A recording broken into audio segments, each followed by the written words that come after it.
The most political thing that we did today, I wore my pink socks. My pink socks in honor of Mayor Lenny. Ito ang sagot ni Pangulong Bongbong Marcos sa tanong kung bukas ba siya sa pakikipag-alyansa kay dating Vice President at ngayon Naga City Mayor Leni Robredo.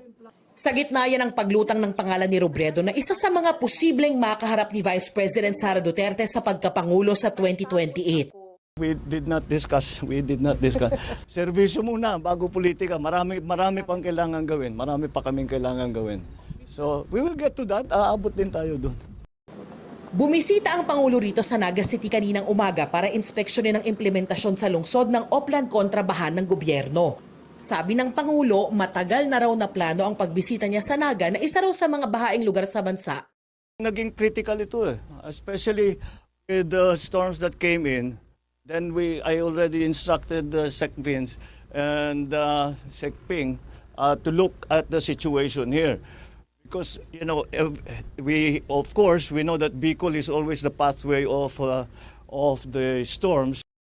Kilalang mahigpit na magkatunggali sa politika sina Marcos at Robredo na 2 beses nang nagharap sa eleksyon.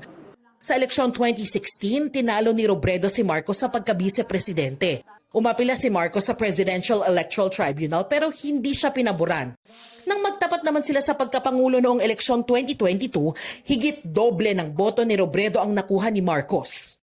Itong pagkikita nila sa Naga ang ikalawang beses na nagkasama sila matapos ang 2022 elections.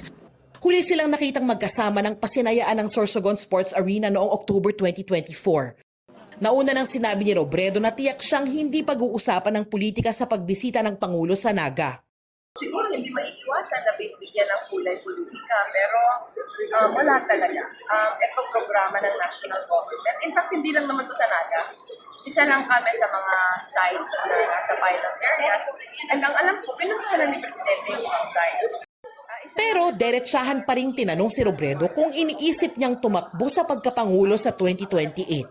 Ako, hindi ko pinoconsider pag-usapan yung political deserve. Kasi ang dami ko pang trabaho gagawin. Nauto ko lang, bilang mayor, di ba ka 1 year. Para pag-usapan yung 2028, parang disservice naman sa mga tao. Matipid naman ang sagot ni Pangulong Marcos nang hinga ng reaksyon sa anunsyong pagtakbo sa Pangulo ni Vice President Sara Duterte. Nothing really. That's her choice. Again. Hindi na rin siya tumugon sa kahandaan ng kapatid na si Senadora Amy Marcos na maging running mate ni Duterte sa 2028.